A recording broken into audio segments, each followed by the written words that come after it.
श्री कृष्णा दोस्तों। तो मैंने पूजा की तैयारी हर छठ की शुरू कर दी है।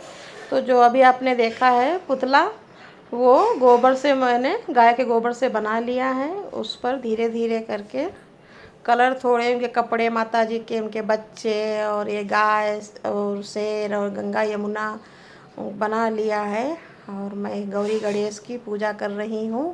और ये बगुला चौथ वाला ये सामान रखा रहता है, इसकी भी पूजा आज के दिन की जाती है, उसके बाद विसर्जन होता है। तो ये माता जी हमारी तैयार हो गई हैं, रंग वंग लगा के, बिंदी अपने बच्चों को उन्होंने, वही 8 संतानें जो थी भगवान की, माता जी के, कृष्ण के भाई बहन वही ये हैं। आज बलराम का बर्थडे है, उनके कृष्ण जी के बड़े भाई का। वो बड़े हैं तो 2 दिन पहले इनका हो जाता है, अष्टमी को कृष्ण भगवान का होगा। तो ये माता जी के गर्भ में उनकी संतानें हैं। और माता जी देखो कितनी अच्छी लगती हैं। और ये चने हैं कुल्हड़ में, मुझे इसके दोना नहीं मिल पाए हैं, तो दही है मैंने कटोरी में ही रख दिया है। और ये लाल पसाही के चावल कटोरी में रखे हैं। तो पूजा की मैंने लगभग, ये पेड़ आते हैं, कुछ है जपुला के पत्ते हैं, महुआ के पत्ते हैं, इनकी भी पूजा होती है। पलास के, जो पलास के पेड़ कहे जाते हैं, वे झपुला भी कहा जाता है, ढाक भी कहीं कहा जाता है। तो मेरी माता जी, मैंने जैसा बना पाई वैसी बनाई, बहुत अच्छी तो नहीं, लेकिन भगवान जैसे भी बन जाते हैं वैसे ही अच्छे होते हैं। भगवान में हम लोगों की कमी निकालने की औकात नहीं है। भगवान हम लोगों को बनाते हैं, हम भगवान को नहीं बनाते हैं। तो ये माता जी हमारी चुन्नी ओढ़ करके, लहंगा पहन करके बढ़िया अपने बच्चों की पूजा के लिए तैयार हैं। हर छठी की पूजा कहानी।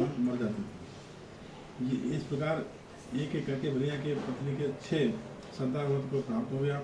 इस वजह से लेकर घर से वन के जाने लगा। वहाँ जंगल में साधु की भेंट हुई। उन्होंने कहा, उनसे उनकी व्यथा सुनाई। साधु ने ध्यान लगाकर देखा कि बनिया का संतान कहाँ है। साधु ने कहा कि हम कुबेर वरुण इंद्रा के लोग में ढूंढा, किंतु जब वहाँ बनिया के बच्चे नहीं दिखा तो साधु ब्रह्मा लोग गए। वहाँ साधु के बनिया के संतान को देखकर कहा, उन्हें अपने माता पिता के पास लौटने का आग्रह किया। बच्चों ने वापस लौटने से मना करते हुए कहा कि मुनिवर, इससे पूर्व हम कई बार जन्म ले चुके हैं, हम किस माता पिता की याद रख के उसके पास जाएँ। हम जन्म मृत्यु और गर्भ के चक्कर में मुक्त हैं, अतः अब हम नहीं जाना चाहते। तब साधु बनिया ने दीर्घजीवी संतान प्राप्ति का उनसे उपाय पूछा। तब आत्माओं ने कहा कि ये बनिया और उनकी पत्नी हम षष्ठी व्रत का व्रत रखें, पूजा करें तथा श्रवण कर अपने पुत्रों को भूतों प्रांत जल से भीगा कपड़ा लगाए और उनको उनका बालक दीर्घजीवी होगा।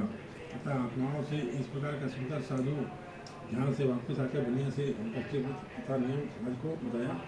साधु से इस व्रत को दोनों पत्नी सुनकर घर गए। समय उपरांत जब अर्कष्टी का दिन आया तो उन्होंने व्रत रखा, संतान प्राप्त करना मांगा। माता अर्कष्टी की कृपा से बनिया की पत्नी गर्भवती हुई और एक सुंदर संतान को जन्म देती है। अगले व्रत पर उन्होंने साधु के बताए अनुसार अपने पुत्र को पिता भरती है।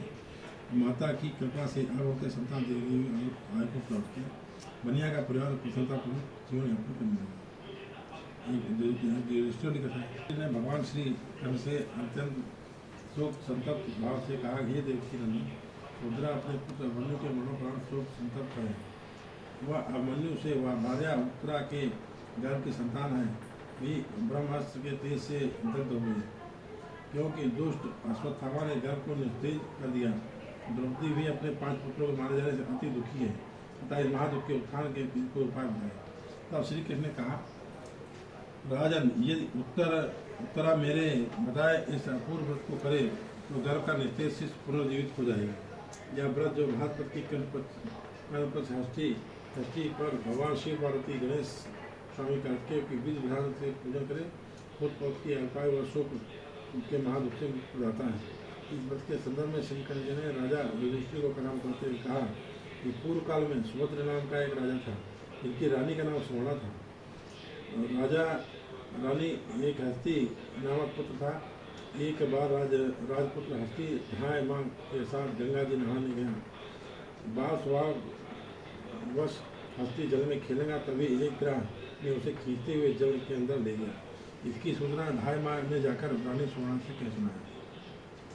इस पर रानी ने क्रोधवश ढाई के पुत्र को भड़कते हुए आंगन में डाल दिया। पुत्र शोक में व्याकुल ढाई माह निर्जन वन को चली गई। व्रत में वन में एक सुनसान मंदिर में पास रहने की। वन में सूखा तृण धान्य महुआ आज तो मिलता खाती और मंदिर में विराजित शिव पार्वती गणेश जी की पूजा कर दिन व्यतीत करने लगे। इधर नगर में एक अद्भुत घटना घटित हुई कि ढाई माह का पुत्र आग की भट्टी में जीवित निकल आया और खेलने लगा। यह सुनकर यह खबर पूरे नगर में फैलने लगी। राजा रानी के पास पहुंचा तो उन्होंने इस घटना के विषय में पुरोहित से पूछा कि तभी सौभाग्य से वहाँ दुर्वासा ऋषि पहुँचे। राजा रानी ने ऋषि दुर्वासा का पूजन कर ढाई माह के पुत्र जीवित होने कहा पूछा तो दुर्वासा जी ने कहा कि साधे ढाई जंगल में एकांत होकर व्रत की, यह सब उसी व्रत का प्रभाव है। अब राजा रानी सभी नगरवासियों के साथ दुर्वासा जी की अगुवाई में उस जंगल में ढाई के पास व्रत का विषय में अधिक जानकारी पूछा।